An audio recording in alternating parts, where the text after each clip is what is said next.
Hello bachcho, let's read the question. If the altitude of a triangle are in AP, then the sides of the triangle are in AP, GP, HP or none of these. First we have to write the key concept for this question. So key concept for this question is area of triangle हमारा कितना होता है, area of triangle कितना होता है हमारे पास, half base into height.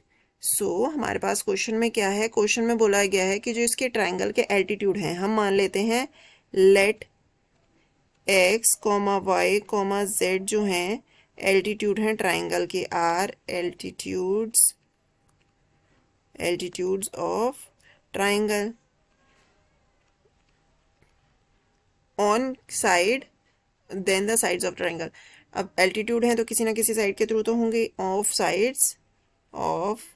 Side जो उसका बेस होगी ए comma B comma C respectively. ठीक है, अब ये मान लिया तो हमारा फर्स्ट केस ये जो होंगे ये ऑब्वियसली बात है, एक ही ट्राइंगल की बात हो रही है तो एरिया ऑफ ट्राइंगल तो एक ट्राइंगल का एरिया ऑफ ट्राइंगल तो इक्वल ही होगा सबका। ठीक है, चाहे हम किसी भी एल्टीट्यूड और किसी भी साइड के हेल्प से निकालें तो हमारे पास क्या आ जाएगा, हाफ।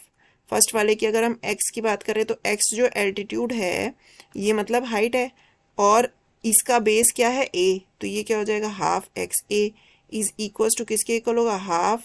अगर हम y की बात कर रहे हैं तो ये किस पे होगा, b पे, तो ये हो जाएगा इसका बेस b हो जाएगा, तो ये हो जाएगा और ये क्या हो जाएगा, हाफ।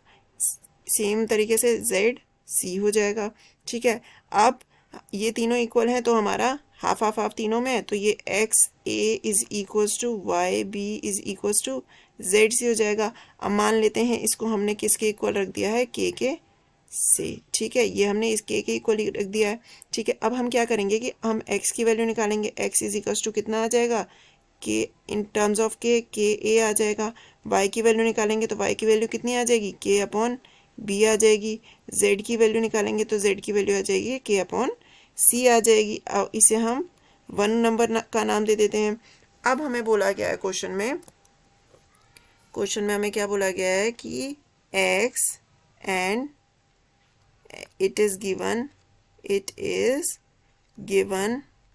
that x, क्योंकि एल्टीट्यूड्स हमारे ए पी में है तो एक्स वाई जेड को तो हमने एल्टीट्यूड्स माना था तो x y z are in A P.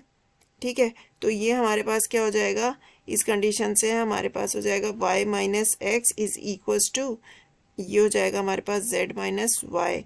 तो इसके थ्रू हमारे पास क्या आ जाएगा, 2y जो होगा वो ये होगा हमारे पास z प्लस एक्स के इक्वल ये होगा। अब इसमें अगर हम 1 से सब्स्टिट्यूट कर दे value by substituting values from 1 तो हमारे पास y की वैल्यू क्या थी, y की वैल्यू थी हमारे पास k upon B is equals to, z की वैल्यू थी हमारे पास k अपॉन सी प्लस x की वैल्यू कितनी थी, k अपॉन ए। ठीक है, अब इसकी वैल्यू अब दोनों तरफ से अगर हम k कॉमन ले लें, यहाँ हमारे पास क्या आ जाएगा 2b और ये बाहर अगर हमने k कॉमन ले लिया इज इक्वल्स टू, यहाँ k कॉमन ले लिया अंदर क्या बचेगा हमारे पास, ये आ जाएगा 1 upon C plus 1 upon A, ये आ जाएगा।